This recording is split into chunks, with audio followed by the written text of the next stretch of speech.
Hola a todos, bienvenidos a Paredro, el podcast de libros, autores y demás actores del mundo literario. Mi nombre es Camilo Hoyos. Les doy la bienvenida a un capítulo en el que de nuevo traemos una conversación que tuvimos recientemente en la Feria del Libro de Cali 2023, pero lo hicimos con un autor que es una persona que no podemos detenernos brevemente a manifestar abiertamente la admiración y el inmenso sentido de gratitud por muchas cosas buenas que ha hecho en este país, algunas que se terminarán de comprender más adelante, pero que evidentemente es una pieza fundamental en lo que muchos de nosotros nos gusta pensar que es el futuro de Colombia. Me refiero a Humberto de la Calle, quien acaba de publicar su primera novela, La inverosímil muerte de Hércules Pretorius, en ediciones B. Humberto de la Calle es un abogado con experiencia en asuntos públicos, derecho constitucional y reflexión política.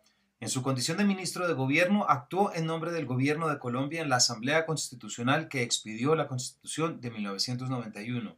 Como embajador ante la OEA, presidió las deliberaciones que condujeron a la aprobación de la Carta Democrática Interamericana.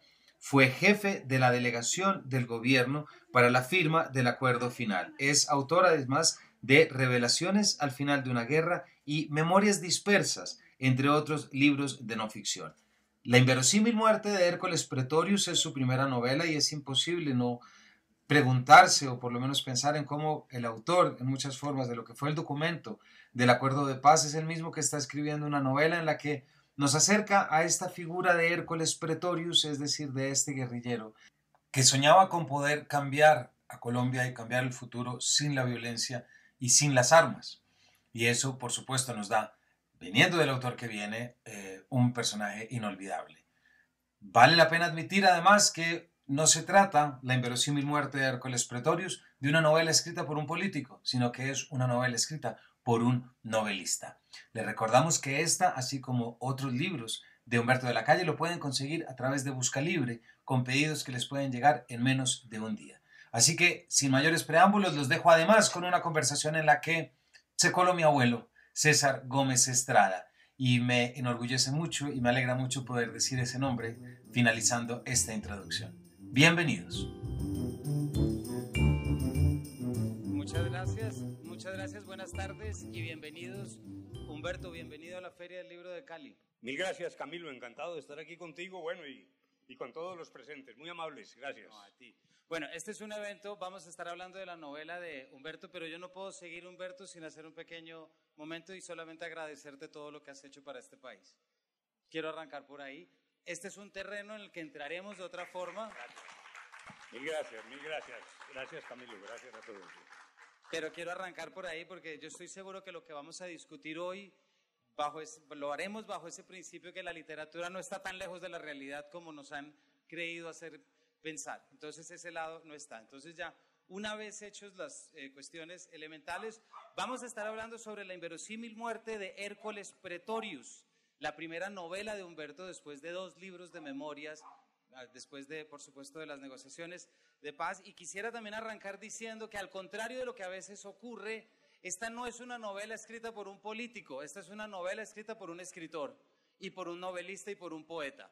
Entonces eso, para los que estaban diciendo, ¿será que es como ese otro libro de poemas que una vez se sacó? No tiene nada que ver con eso, Humberto. Entonces quiero arrancar. Y hay algo que se ha dicho mucho, Humberto, y se ha repetido, obviamente todo el mundo sabe tu juventud nadaísta, en fin, todo, y se ha hablado mucho que esto es para ti una especie de resurrección, como que estás conectando de nuevo. Yo creo, Humberto, que la poesía no es un switch de on-off. Yo creo que siempre la has tenido en on. ¿Por qué no arrancamos por ahí? Bueno, no, pues primero me parece una muy interesante perspectiva porque en efecto lo que suele decirse es la tesis contraria, pero eso me exige, dijéramos, dar un pequeño paso atrás para, arrancando casi de mi adolescencia, poder tratar de dar la respuesta adecuada. No, mi familia vivía en un pueblecito del oriente de Caldas, en la época de la violencia liberal conservadora. Fue expulsada por un determinado partido cuyo nombre prefiero ocultar para que no entremos en polémicas que ya son innecesarias. Pasó mi padre por Pereira, terminamos en Manizales, era una época en que yo tenía 6 o 7 meses de edad. Tengo un solo hermano que aquí está, en algún lado ya lo vi por allí, que es mayor que yo y tiene más clara ese periplo por Pereira, Manizales. Y allí recalamos en un pequeño barrio de clase media que se llamaba Campo Hermoso, en la ciudad de Manizales, un barrio hecho de cemento y clase media, porque la verdad es que era una urbanización nueva en la época en que el Instituto de Crédito Territorial hacía casas y las entregaba pues a las personas que tenían ciertas características. Allí empieza mi tarea de estudiante de un colegio de sacerdotes, mi madre una ultracatólica ferviente, mi padre abierto, tolerante, y ciertas vicisitudes de la niñez, y casi desde la niñez. Yo era el lector número 10 de la Biblioteca Pública de Manizales. Luego dijéramos que tenía la costumbre de la lectura, pero una cosa realmente paradójica es que tenía una gran incapacidad para los deportes. La primera vez que me repartieron a jugar fútbol, porque se acuerdan que eso se hacía una cosa que se llamaba pico y monto, primero a mí nadie me escogía, yo quedaba encima, de decir, bueno, y llévese a la calle, ¿no?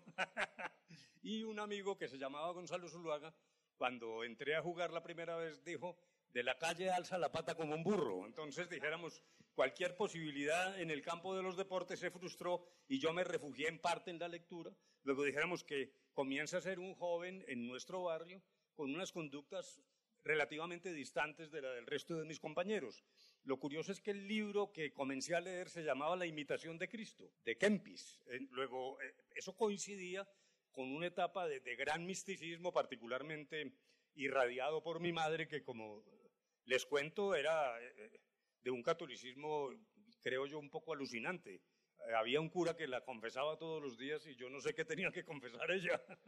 Pero después ese trasiego va por otro camino y terminamos, dijéramos, con unas distancias, no del mensaje de Cristo, pero sí de la burocracia vaticana, es decir, del dogmatismo de la Iglesia Católica, pero ese es otro punto. Allí ya se incuba, y entonces es la pregunta, una vocación literaria. Desde la adolescencia se expresó en la lectura, cometí algunos poemas que por fortuna nadie conoce y espero que se mantengan en el anonimato, unos cuentos, empezó la tarea de estas tertulias literarias, en fin. Luego, yo sí creo que lo que pasó con esa vocación es que quedó en el congelador. Estaba ahí viva, pero en hibernación, porque claro, llegaron las urgencias de la vida, ganase el pan y el sustento para el hogar, me nombraron juez en una población que se llamaba Salamina, y escribir sentencias es casi incompatible con escribir ficción o poesía, pero eso quedó allí, hasta el punto de que me pasó una cosa que muestra esa incompatibilidad. Hay una cosa jurídica que se llama la casación, que entre otras cosas mi gran profesor César Gómez Estrada, inolvidable, pues nos daba clase de contratos, de bienes, etc. Y era un casacionista probablemente el mejor de Colombia en ese momento. Casar quiere decir quebrar, es decir, anular una sentencia, dejarla sin valor. Entonces uno usaba rituales, era una jerga como los médicos, que tienen los nombres de las enfermedades, etc. Entonces lo que se solía decir es, por lo tanto, señores magistrados, pido que casen la sentencia. Y yo dije, ¿pero casen qué es? Eso.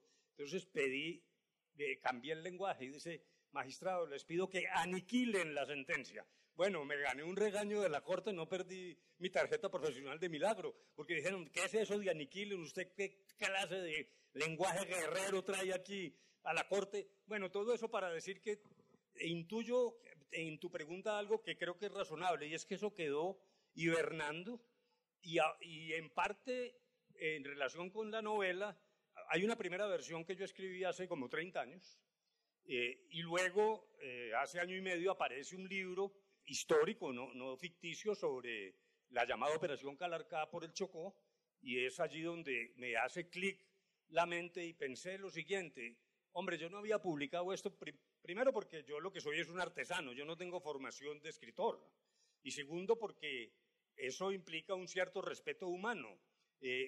Hombre, ¿qué dirán? Voy a hacer el ridículo dándomelas ahora de escritor.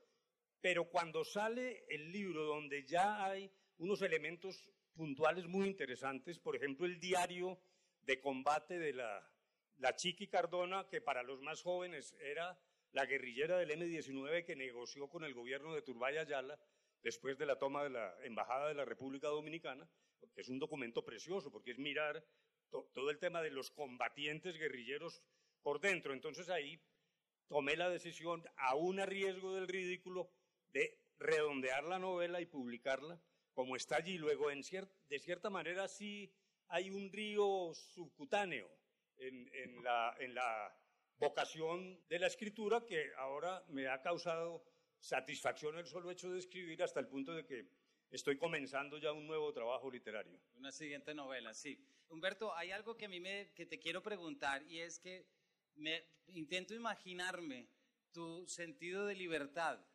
escribiendo una novela después de haber escrito todo lo que has escrito, es decir, después de prestarte ya y entregarte a un lenguaje literario, novelesco y sobre todo de ficción, porque puede ser literario, pero no necesariamente cierto, de ficción. Entonces, ¿por qué no nos cuentas un poquito cómo fue además? Porque es que yo tengo la certeza de que las cosas que se dicen en una novela solo se pueden decir a través de una novela. Se opta por la novela porque ningún otro lenguaje funciona. ¿Tú sentiste lo mismo con esto? Y si es así, nos cuentas un poquito por qué sale más allá de lo que nos puedes decir, que es el tiempo. No, pero hay una vocación tuya poética, narrativa adentro.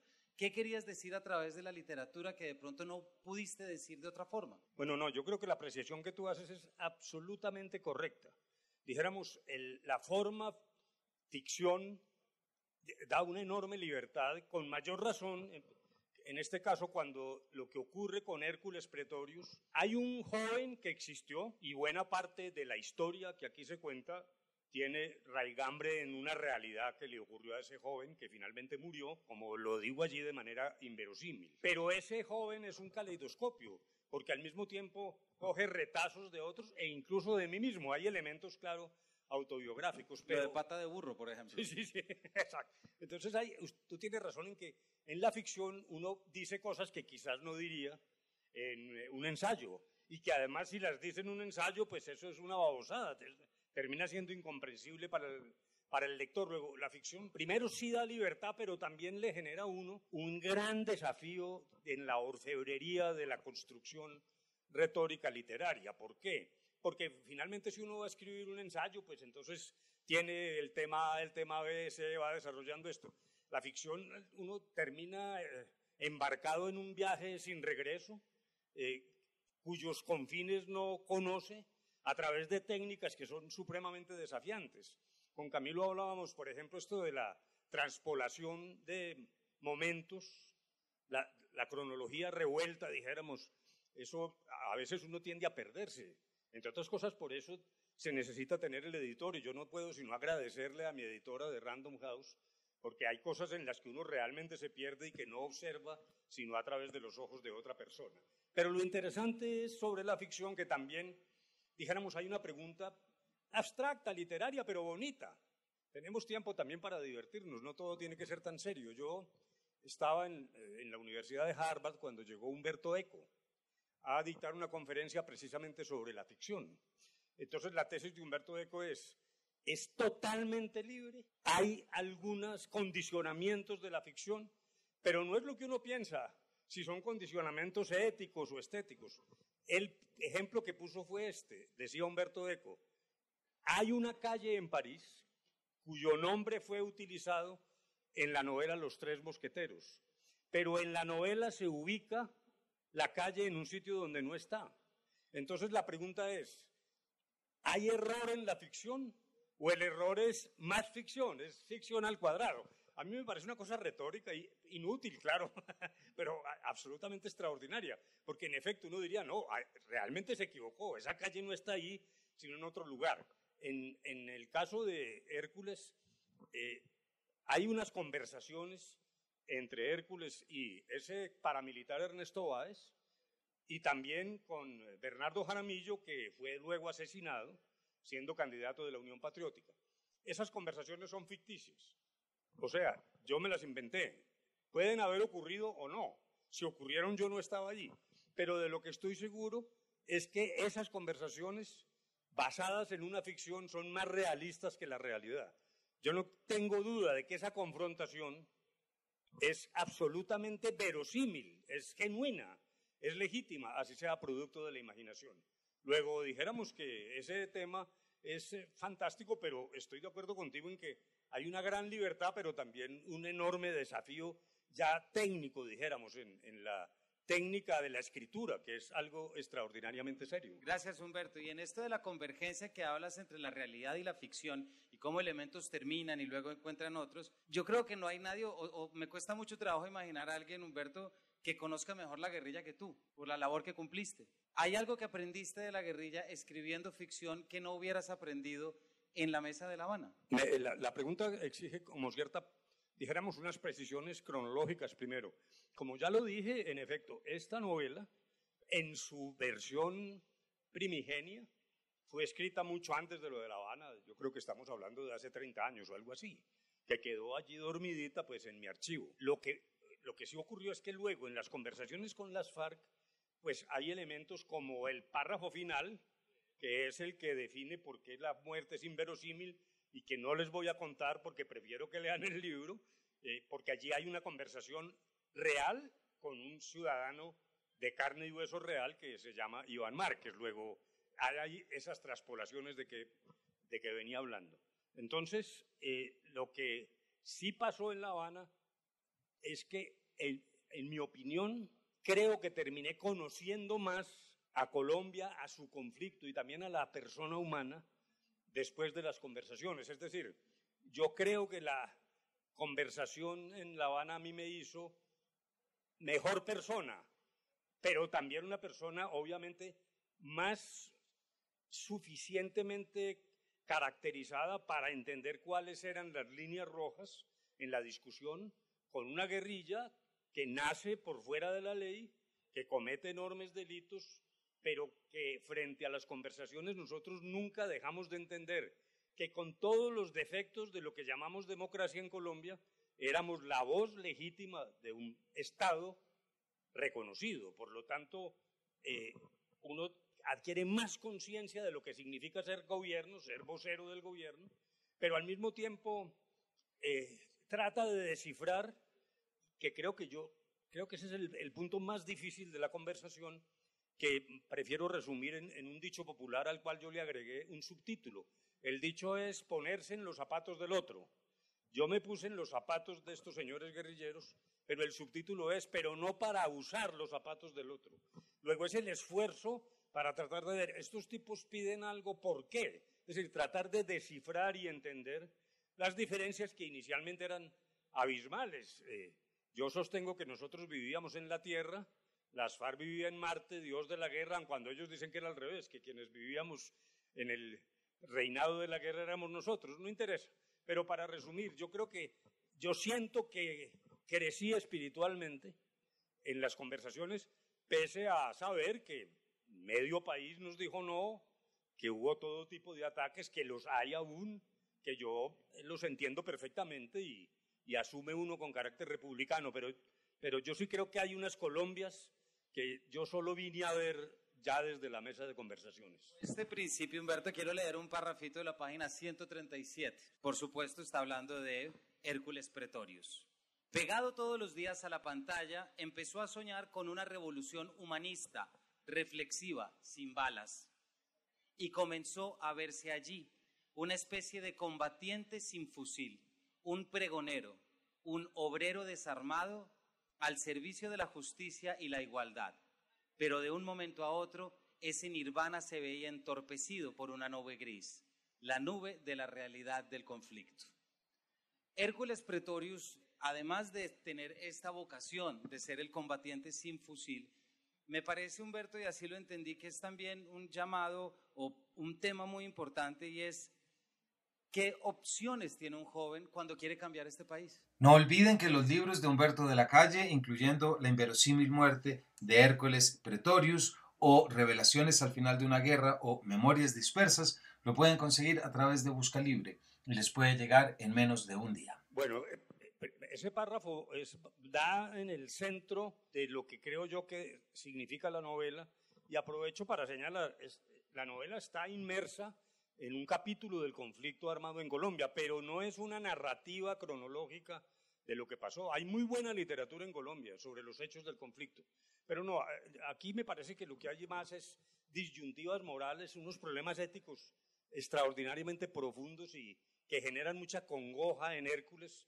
también cierto patetismo, la misma forma de la muerte que ahí la dejo con incógnita, y aún cierto potencial humorístico, como lo dijo Ricardo Silva en Bogotá cuando presentó la obra, porque hay una especie de tragicomedia también, que es este joven romántico, ultra romántico, si quieren ingenuo, revolucionario, convencido revolucionario, pero que tenía una aversión radical al uso de la violencia. Luego él termina en una disyuntiva que era insoluble. Su liderazgo empieza desde una huelga para tumbar un rector allá en la Universidad de Caldas, dijéramos. Y él echa un discurso contra un gobernador militar que había en ese entonces, se prendió de la espada de Bolívar y ahí le dijo al general Vanegas Maldonado, usted es un bellaco, una cosa que parece que a él no le gustó mucho, ¿no? Al gobernador, un poco delicado, ¿no? Entonces, ahí surge el primer liderazgo de Hércules, que cae en un remolino, porque la izquierda radical, estamos hablando de los finales de 60, años 70, la izquierda radical lo que dice es, no, este es un burguesito, este es un caso de aventurerismo, ese no es el verdadero liderazgo de la izquierda y entonces lo desestiman. Pero por el otro lado, en la medida en que ya aparece en la Universidad de Caldas el famoso paramilitar, se activan los ataques llamémosla, de la extrema derecha radical, y él se ve en un turbión y allí hay un terrible error de juicio o de ingenuidad. Él entra a la guerrilla en muy buena parte para salvar su vida, porque encontró que estaba en un túnel sin salida y se forjó la idea de que ingresando a una guerrilla que él suponía distinta, y ahí hay un elemento de lo que preguntas que es crucial, porque él lo que dijo es, bueno, yo no soy marxista, yo tampoco estoy contra las creencias religiosas, yo no quiero la violencia, esta es una guerrilla nueva, humanista, nacionalista, y entonces a lo mejor aquí sí encuentro el nicho que necesitaba. Finalmente todo esto se destruye, porque ya, volviendo a la realidad, la operación Calarcá por el Chocó fue un fracaso militar y político para el M-19, y también un acto muy osado, calcado de lo que hizo el ELN con Camilo Torres, porque allí lo que hubo fue realmente una muerte de casi todos los combatientes en medio de la selva en condiciones tremendamente inhóspitas. Luego, el problema central de la novela es cómo un joven revolucionario romántico logra la revolución sin el uso de la fuerza. Algo como la revolución de los claveles en Portugal, eso era lo que Hércules tenía en la cabeza, pero terminó molido por la realidad. Hay un punto en el diario de la Chiqui que luego sí lo encuentro en las FARC en La Habana, la idea de que en el Chocó es tanta la miseria, el dolor, los grupos étnicos, los afrodescendientes, que nosotros como M-19 vamos a llegar al Chocó y vamos a ser recibidos en medio del alborozo patriótico. Resulta que es todo lo contrario. Lo curioso, aquí lo dice la Chiqui en el diario, pero la verdad es que fueron los indígenas los primeros que llamaron al ejército a decir, mire, aquí hay unos blancos armados, eso a nosotros no nos gusta, y ahí empieza la debacle militar y política de esa operación. Luego hay también ciertas dosis de ingenuidad. De la misma manera que Hércules, ¿cómo sería de ingenuo Hércules que cuando la huelga para sacar al rector, finalmente dijo, hombre, ¿y por qué no hacemos un referendo? Obviamente lo engañaron, su mejor amigo el Moncho vendió su traición a cambio de que el rector le pagara el consultorio odontológico, que era carísimo y que debía comprar al año siguiente. Luego dijéramos que sí es como una amalgama de situaciones cruzadas, y en particular la de la violencia. Ahí hay un parágrafo, un segmento que a lo mejor podemos tocar más adelante, que es una conversación muy dura sobre la muerte, entre un combatiente que se llama Negativo y Hércules, sobre por qué matar para lograr la equidad. Es la tensión dialéctica entre quiero la justicia, pero ¿por qué tengo que matar para eso? Hércules le increpa a Negativo. Negativo era realmente uno de los combatientes que se coló en la famosa huelga contra el rector, y ya con un criterio político realmente de actuar llamémoslo, contra el sistema. Entonces Hércules le dice negativo, es que usted se cree Dios. ¿Quieres que la lea? Ah, sí. Y entonces vos sos como una especie de Dios, pones una bomba y sos dueño de la vida, musitó Hércules, mientras con la uña del pulgar repetía y repetía el surco de un corazón traspasado por una flecha, labrado por amantes desconocidos en el espaldar de la silla. Yo creo que Dios mata de a uno en uno, replicó negativo, aún en grandes mortandades. Dios sabe con exactitud quién está en la lista. ¿Ha sido esos museos del Holocausto? Los zapaticos de los muertos alineados en perfecto orden. Negativo y continúa diciendo, por lo tanto, yo no soy Dios porque Dios sabe quién va a morir. Yo no sé quién va a morir. Yo pongo una bomba en un centro comercial y el resultado de identidad de las víctimas no me importa. Lo que me importa es la violencia, digámoslo con el ripio de la frase habitual, como partera de la historia, que esas son las grandes cumbres de la reflexión que hay o que pretendí llevar a la construcción de esta novela. Y hay otra reflexión, Humberto, y es que, bueno, este te lo comentaba ahorita, pero fue una idea que no puedo dejar de tener, y es como que tú ya tienes en tu haber y en tu experiencia haberte ocupado de las consecuencias de una revuelta y de una revolución, pero aquí te ocupas es de los sueños. Aquí te devuelves a los 60, a ver en qué momento alguien, o de pronto esta pregunta implícita, si tienes al frente un Iván Márquez o alguien decir, ¿cómo habrá sido el mundo de él a los 19 años y por qué habrá tomado las decisiones que tomó para estar aquí después de tantos miles de muertos? Y esa la conecto para contestar con algo que me quedó en el tintero de una pregunta que me hiciste. ¿Qué opciones tenía un joven en finales de los años 60 que quiere una transformación, la búsqueda de la justicia social sin violencia? Yo creo francamente que muy pocas. No quiero ser catastrofista ni presentar una imagen extremadamente negativa, pero todo esto coincide con una circunstancia donde el régimen político democrático, oficial, formal, empieza a tener profundos quebrantos éticos. Es el momento en que surge la financiación irregular de las campañas, comienza la expansión de la corrupción, el tránsito de una política social que favorece la oferta, las casitas del Iscredial, y que cambia por el favorecimiento a la demanda, las grandes concesiones, contratos de 2.000 hojas donde simplemente basta mover una coma en un dígito y se produce uno de los serruchos más grandes de la historia que ni siquiera son fáciles de detectar. Todo eso va horadando el sistema político. Entonces son dos fenómenos coetáneos. Y por eso, ¿qué pensaría Hércules? Hércules podría decir, ¿qué tal que mi mamá supiera que yo estoy en tratativas con la guerrilla? Pero, ¿qué me ofrece, entre comillas, mi mamá? O sea, lo construido. ¿Qué me ofrece? No me ofrece una política que pase más allá de la retórica y que está minada como lo vemos ahora. Lo que está pasando ahora, a mí francamente, por ejemplo, el régimen de financiamiento de campañas colapsó, en eso no nos podemos equivocar. Casi todas las campañas, y no a base de pequeños truanes, hacen una lechona y no reportan los gastos, sino de grandes empresas que son, dijéramos, portaestandarte de lo que significa en Colombia el sector privado, que ya sabemos ha terminado violando deliberadamente la ley de financiación de campañas y además un serrucho atravesado por ahí, por la mitad. Pero bueno, dijéramos que el gran problema es que a mí me conmueve mucho pensar que unos jóvenes en 1994, para hablar de las FARC, lo que transmitían, y en mi caso en la universidad, cuando el movimiento estudiantil empieza a acercarse a la lucha armada, la tesis que nos decían es, ustedes están defendiendo la democracia burguesa, eso no tiene base ética, esa es una democracia que nace de la corrupción, y nosotros como liberales que no queríamos el uso de la violencia y siempre estuvimos claros en eso, decíamos, no, es que esto es progresivo. En efecto, el sistema político tiene defectos, pero de lo que se trata es progresivamente remediarlos.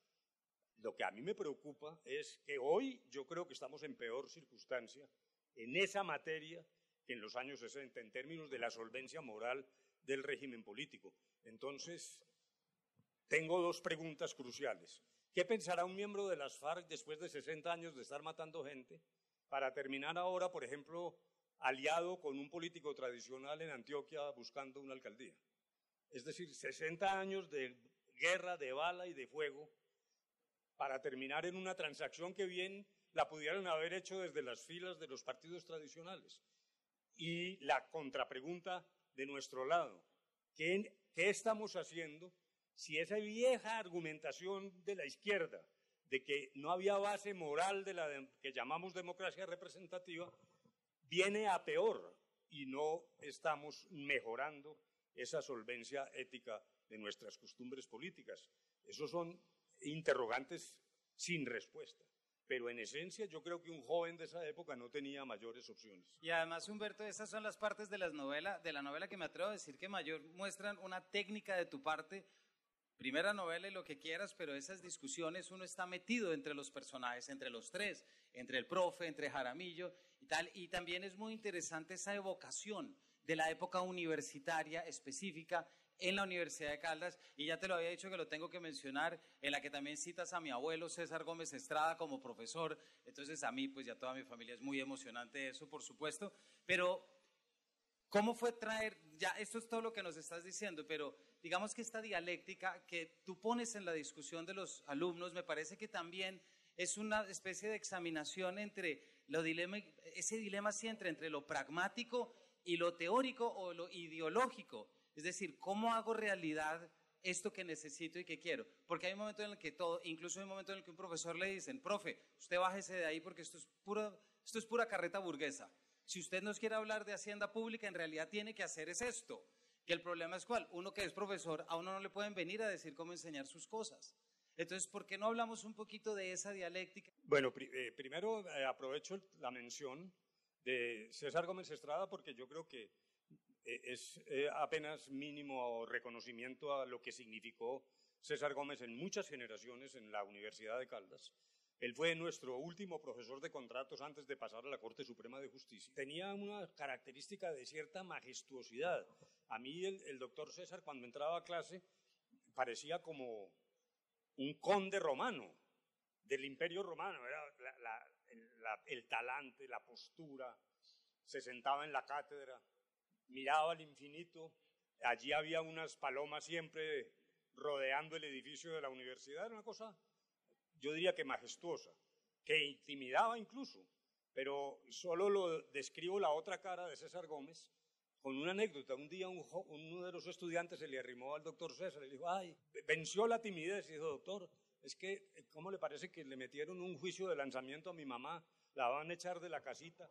Yo hice esta respuesta de la demanda y usted me puede ayudar. Cualquiera hubiera pensado que César Gómez le diría, no, joven, yo no tengo tiempo para apoyar un litigio en un juzgado municipal. No, se sentó con gran humildad, esto es una cosa realmente asombrosa, revisó la respuesta, pero no fue solo eso. Durante todo el año de clase, lo primero que hacía era preguntarle al muchacho, ¿cómo va el proceso de su mamá? O sea, realmente había un corazón enorme detrás de quien fácilmente hubiera podido ser cardenal o papa en Florencia. Luego dijéramos que es un gran recuerdo de César. El problema que tú planteas realmente es ese dilema que ya estamos tratando de diseccionar, frente al cual, repito que no hay una respuesta contundente, pero sí las preguntas son válidas. Las preguntas por sí mismas ya tienen una capacidad de promover una reflexión. Son muchas las circunstancias donde un joven encuentra esos caminos cerrados, como los laberintos de los periódicos, donde uno trata con un lápiz de salir y no encuentra por dónde, lo cual me lleva a retrotraerme un poco en la época. Esto que hemos venido hablando fundamentalmente se sitúa en mi época de estudiante universitario y después como profesor. Yo fui profesor muy rápido después de terminar mis estudios, lo cual me parece una irresponsabilidad de los directivos de la universidad, pero bueno, pero quiero devolverme un poco a mi barrio, a mi niñez, a mi juventud. Resulta que mi hermano Mario y yo éramos hermanos únicos. Nuestros compañeritos tenían hermanas, entonces todos aprendieron a bailar con las hermanas. Yo no tenía quien me enseñara. Entonces realmente nunca he sido buen bailarín. Me parece que hago el ridículo. Sin 3 aguardientes no soy capaz de sacar a una muchacha a bailar. Luego dijéramos que fue una educación dura, bronca, en medio del gran amor de mis padres, pero siempre, sobre todo, repito, con mi madre, con una línea de ortodoxia, dijéramos, a juicio de ella, que yo no compartía. Después de las primeras lecturas de Julio Verne y de Emilio Salgari, yo empecé a frecuentar unas librerías medio clandestinas, había una que se llamaba Mi Libro, y ahí había libros, marxismo, materialismo dialéctico, etc. Yo compraba esos libros de manera un poco clandestina, pero mi mamá escudriñaba mi biblioteca y entonces descubrí esos libros, lo cual la alarmaba. Llamó al padre Belisario Gutiérrez en mi colegio y le dijo, padre Belisario, ¿qué hago? Humberto tiene unos libros ahí, y entonces el padre Belisario le dijo, doña Georgina, quémelos. Eso me recuerda ahora a ese famoso procurador Ordóñez, que también se entrenaba quemando libros en Santander. Ahora dicen las noticias que ingresó al seminario lefebvriano. Sí, va a convertirse en sacerdote lefebvriano. Ojalá, sí, ojalá se arrepienta. Ojalá se arrepienta del uso irregular de su poder como procurador. Humberto, muchas gracias. Y gracias por las palabras. Y solamente decir que ese César del que hablas, yo llevo su anillo y es mi propio anillo. Entonces todo ese tiempo que lo viste fue con este anillo que yo llevo y solo quiero que quede aquí en este capítulo y en esta grabación. Humberto, ¿por qué el M-19? En el caso de Hércules, porque ya lo insinué, la repulsa, dijéramos, a la noción marxista y al uso de la violencia, después, por ejemplo, de su conversación con Negativo, Hércules tuvo la ilusión de que venía una guerrilla nueva. Y lo era en cierta forma, pero no en la forma que él pensó. Es decir, lo era primero porque era más bien un mensaje nacionalista, incluso a veces relativamente confuso. En ocasiones parecía más un lenguaje afincado en esas nociones de patriotismo, de nacionalismo, que son todo lo contrario del internacionalismo proletario. En segundo lugar, porque no había esa conducta, dijéramos, militante contra la Iglesia Católica. En tercer lugar, porque era un movimiento más urbano. Lo que pasaba con las FARC eran un ejército con una capacidad vertical de tomar decisiones y con un código penal, llamémoslo así entre comillas, que incluía la pena de muerte para quien se saliera de la línea de lo que ellos llamaban el centralismo democrático, que era simplemente una visión estalinista de la sociedad. Eso es, entre otras cosas, mirando una nota de pie de página, lo que nos permitía en La Habana saber que esos señores que estaban ahí eran las FARC. Luego surgieron estas disidencias. Es habitual que haya astillas que no aceptan finalmente el acuerdo. En este caso yo creo que eso se exacerbó, ese tema de las disidencias, por la falta de oportunidad del Estado, aquí no quiero hablar de gobiernos, del Estado en cumplir a cabalidad realmente lo que pactado, pero dijéramos, esa es harina de otro costal. Pero lo que venía diciendo es que sí, en efecto, la propuesta del M-19 parecía que atendía ciertas circunstancias muy distintas al del resto de la guerrilla. Ya dije que el tema de las FARC es el de un ejército institucionalizado con capacidad de mando hasta el último centímetro del territorio. El ELN tiene una configuración distinta y de alguna manera una de las complicaciones de esa negociación se deriva de dos puntos primordialmente. Un sistema de toma de decisiones del ELN completamente distinto al de las FARC, en el sentido de que es un mecanismo federalizado que se concentra en el llamado COSE, Comando Central, que es una amalgama federal de los frentes de guerra. Entonces los jefes de los frentes de guerra deliberan en el COSE, luego la toma de decisiones es más lenta, más difícil, y de ahí se deriva algo que realmente es lo más difícil, y es que la tesis del ELN no es que haya una negociación entre el gobierno y la guerrilla, sino entre el gobierno y las comunidades, y el ELN fungiría como una especie de supervisor armado de las conversaciones. Esa es una estructura totalmente distinta que hace que sea una conversación muy compleja. Fíjense que frente a eso, para mirar tu pregunta, lo que sí hay que reconocerle al M-19 es que hizo una negociación razonable. Hay gente que tiene un error histórico. Dicen, es que el Estado le regaló la constituyente al M-19. Eso no es verdad. El M-19, entre sus propuestas, propuso que se estableciera una asamblea constituyente como una forma hipotética y abstracta de reforma constitucional. Pero esa constituyente del 91 no la regaló el gobierno, el N-19 sacó la tercera parte de la votación y en un fenómeno extraordinario porque veníamos de la toma del Palacio de Justicia. Luego dijéramos que sí había que reconocer que en eso que Bateman llamaba el sancocho nacional, sí había como cierta innovación en la lucha guerrillera, claro, en medio de inocultables barbaridades como la muerte de José Raquel Mercado por un, entre comillas, juicio popular. Bueno, es nuestra atribulada historia de Colombia llena de violencias por todas partes.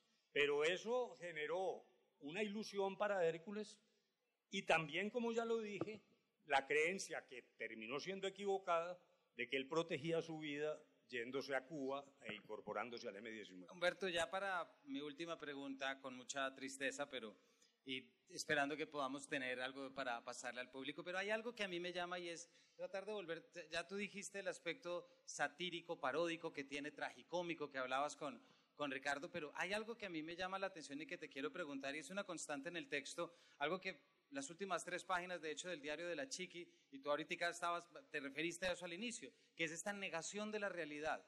Yo recuerdo muy bien, no sé si ustedes recuerdan, la primera vez que Timochenko fue a hacer campaña a un pueblo, que lo recibieron a pedradas prácticamente, y fue una manifestación suya como, yo no esperaba que me trajeran así. También Hércules tiene algo de esta ingenuidad, o no sé si negación de la realidad. ¿Por qué te hago este preámbulo antes de la última? Porque creo que hay una pregunta detrás de esta novela, Humberto, y ¿es posible el cambio sin violencia? Bueno, antes de acercarme a la respuesta de la última frase tuya, que seguramente no la tendrá, sí quiero resaltar algo que dijiste en la doble mirada. Las FARC siempre sostenían en la mesa de conversaciones que ellos eran los verdaderos representantes del pueblo, pero que era una representación emasculada porque la oligarquía no lo permitía, o el Departamento de Estado, o el Pentágono, o la CIA. Ellos siempre decían en la mesa, ustedes no nos dejan llevar a cabo la verdadera representación que nosotros encarnamos. La respuesta nuestra siempre era, perdóneme que no quiero reírme para no insultarlo, pero ustedes nos representan, como finalmente terminó viéndose en las urnas con sus 50.000 votos. Pero yo nunca entendía si era un bluff de las FARC para el juego de póker de la mesa o si realmente creían que eran los legítimos representantes del pueblo. Después de mirar el diario de la Chiqui y escribir la novela, estoy optando por lo segundo, porque allí aparece el fenómeno y aparece sobre todo en el diario de la Chiqui, que es precioso, porque realmente es la escritura de una guerrillera en medio de los combates en una selva inexpugnable. Luego ahí no hay propaganda ni lugar a ficciones, es la realidad. Y la Chiqui sostenía, ya lo insinué, vamos a ser aclamados porque el Chocó sufre tanto que va a entender que nosotros somos los redentores, y realmente no ocurrió. Pero hay una cosa dramática en el diario de la Chiqui, 24 horas antes de morir, en medio de las vicisitudes, improvisaciones, desarreglos. Es una cosa realmente desde el punto de vista militar patética. Las cosas no salían, se atrasaban, el que tenía que estar en las bocas de tal río no aparecía. En cierto momento se encuentran con componentes de la columna que venían de otro lado y entonces tienen un desayuno opíparo. Entonces, 24 horas antes de morir, la Chiqui dice, esto para mí es la gran satisfacción, pudimos desayunar, etc. Ya viene el apoyo de las masas, ya lo que podemos pregonar es que vamos a triunfar. 24 horas después murió. Realmente estaba completamente por fuera de la realidad. Claro, una realidad que uno no aplaude, que es durísima. No se trata de volver plausible lo que no lo es. Pero yo sí noto cierto paralelismo entre esa idea de nosotros somos la verdadera representación a la realidad, que en el caso de la Operación Calarcá y en el caso de las FARC se está demostrado claramente que realmente no son la voz más representativa de la sociedad colombiana. Ahora, yo creo que sí se puede hacer el cambio sin violencia. Voy a poner un ejemplo, aun cuando es un ejemplo que tiene una falla, yo mismo lo reconozco. Cuando gana el PSOE en España, dijéramos que Felipe González venía no de la región del comunismo, el más radical, él no era el vocero del comunismo, sino exactamente de la línea moderada dentro del PSOE, pero era un socialista. Felipe González gana la presidencia del gobierno y lo que hace es conducir con una gran sabiduría un proceso progresivo de transformaciones en España, que todo el mundo reconoce en términos de justicia social, de una constitución verdaderamente democrática, etcétera. O sea, lo que significó esa tarea, así al final de su vida política, como siempre pasa, pues haya tenido enemistades y denuestos, pero lo hizo en paz. Luego, yo creería que no hay ninguna razón que impida que nosotros podamos en paz y progresivamente generar cambios razonables, reflexivos, sin caer en lo que hoy es una ferocidad inmarcesible. Yo, francamente, lo que estoy viendo en el ejercicio de la política es apabullante. Ya hay voces imitadas por inteligencia artificial en Cali y en Bogotá, atribuidas a candidatos en medio de una operación absolutamente malévola, maliciosa y repudiable. O sea que vamos a peor, por eso cada vez la política me parece que está siendo en Colombia más feroz y más dura, y yo creo que es posible salir de esa confrontación circense y entrar en una reflexión no para el consenso. El consenso no es la esencia de la democracia, eso es un error. La democracia es disenso, pero el verdadero acuerdo nacional es el acuerdo para disentir. Tenemos que ponernos de nuevo de acuerdo en cuáles son las formas de estar en desacuerdo, en medio del respeto al rival, al antagonista. Me parece que ahí es donde estamos fallando. Luego, yo pensaría que sí es posible hacer el cambio sin acudir a la violencia. ¿Por qué digo que, sin embargo, mi narrativa en España tiene un cierto problema que yo tengo que reconocer? Es que venían de salir de una guerra brutal y dijéramos que las barbaries de la Guerra Civil Española ayudaron a construir esos consensos que pudieran llamarse el Acuerdo Nacional, que simplemente se reflejan en la Constitución de España. Ahí, mirando esta experiencia histórica, aprendí un detalle que me parece que es bastante pertinente. Existe la expresión tiro de gracia, le dio un tiro de gracia, es pues que le pegan aquí un balazo en la nuca para garantizar que quede muerto. ¿Y por qué se llama así? Pues allí lo descubrí. Los combatientes sacaban el perdigón, el plomo, lo ponían en la copa de vino y brindaban con vino y hacían tintinear los perdigones de la batalla. Bueno, muchas gracias. Muchas gracias, Humberto. Lo más breve posible es decir que sin los elementos de la obra, en la presentación que hacen tanto el autor como el amigo, lo que veo es una crónica de una terrible realidad. Por supuesto, una memoria de aquello que continúa.